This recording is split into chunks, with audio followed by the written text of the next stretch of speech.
Hey there, 10th grade physics. Welcome. Get ready because today's explainer is an absolute full throttle journey following the lifespan of a single object, from the exact moment of launch all the way to its inevitable impact. We're going to look at the invisible rules that govern every throw, every kick, and every crash in the universe. So if you've ever wondered how scientists predict exactly where a launched object will land, you are definitely in the right place. Here's our flight manifest for today. First, the launch, forces and angles. Second, mid-flight, splitting the motion.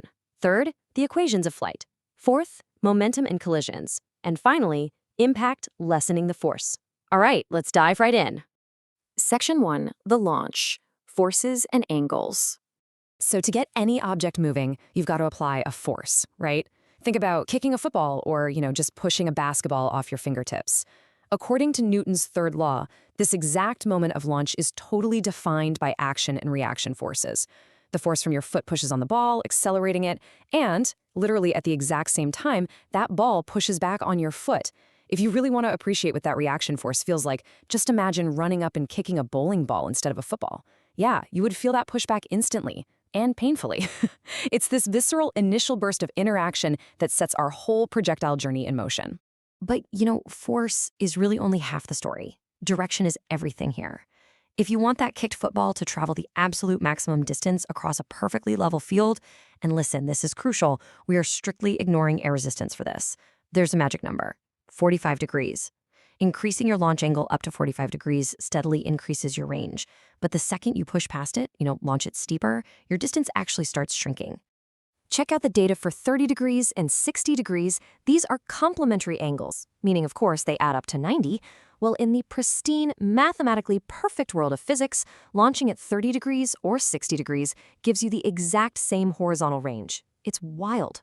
One travels lower and faster, the other pops way up high and just hangs in the air, but they land on the exact same blade of grass. Meanwhile, at 45-degree launch, it easily wins the distance contest. Moving on to Section 2, mid-flight, splitting the motion. So, I want you to ask yourself, what actually happens to our projectile once it's up in the air? The foot's not touching it anymore. That action-reaction launch is totally over. So what forces are acting on it now as it arcs across the sky? Well, here is the ultimate magic trick of projectile motion. We actually have to treat horizontal and vertical motion as two completely independent things. And they're happening at the exact same time. It's kind of like two separate movies playing right on top of each other. Horizontally, assuming no air drag, there is zero net force acting on that ball. None. So Newton's first law takes over, meaning its horizontal velocity stays perfectly constant. It just keeps coasting forward. But vertically, gravity is pulling it right down. That gravitational force means Newton's second law is in full effect. Force equals mass times acceleration, which gives us a constant vertical acceleration straight downward.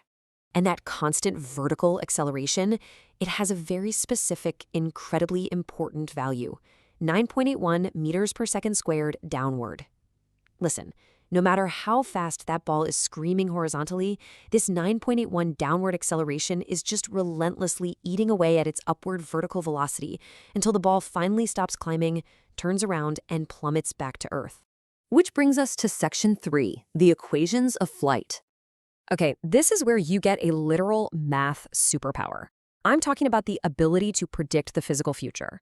Let's walk through this step by step with a real scenario. Imagine a ball launched at 20 meters per second at a 30-degree angle. Step 1, always decomposition.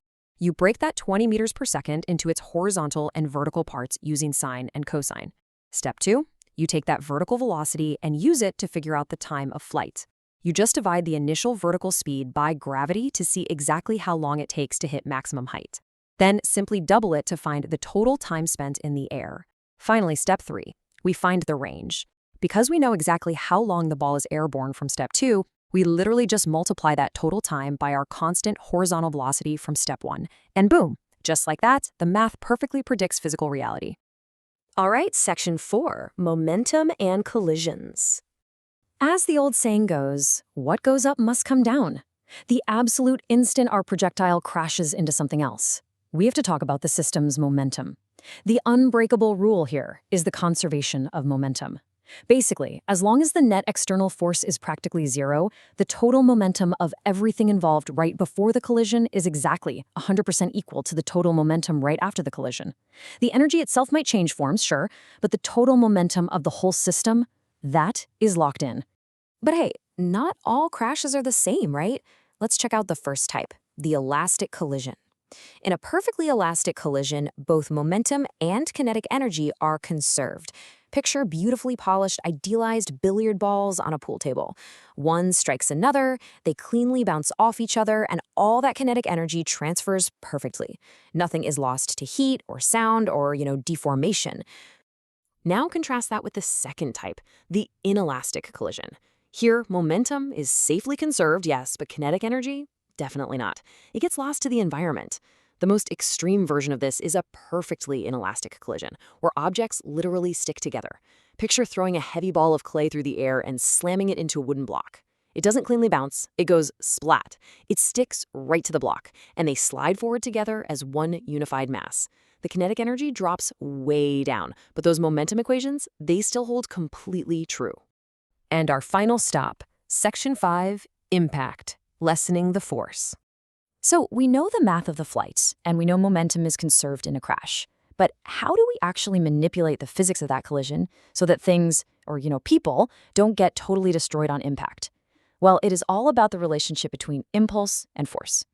In any collision, the total change in momentum is equal to the average force of the impact multiplied by the time the collision takes.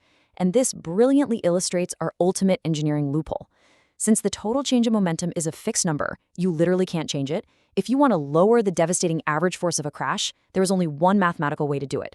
You absolutely must increase the time over which the collision happens. By stretching out that delta t, that collision time, you drastically drop the peak force. For those of you turning 15 or 16 right now and getting your driver's permits, this is exactly why cars are specifically designed with crumple zones. The front of your car is literally engineered to crush slowly over a few extra milliseconds. Why? To stretch out the impact time and save your life. It's the exact same reason we add bubble wrap to shipping boxes, or why athletes wear thick protective padding. They're all just physical devices perfectly designed to buy you a tiny bit of extra collision time, dropping the force to a survivable level. So, 10th graders, just look at the journey we took today. We started with the action-reaction kick at exactly that perfect 45-degree angle. We split the flight into independent horizontal coasting and downward gravitational acceleration. We used kinematics to calculate the exact landing spot. We conserved our momentum during the crash, and then we used impulse to soften the final blow. You now have the mathematical keys to the physical universe. So, I'm going to leave you with this one thought. Knowing the absolute physics of launch, flight, and impact, how will you use these mathematical laws to change the trajectory of your very next big throw? Thanks so much for joining me on this explainer, and keep looking at the world through the incredible lens of physics.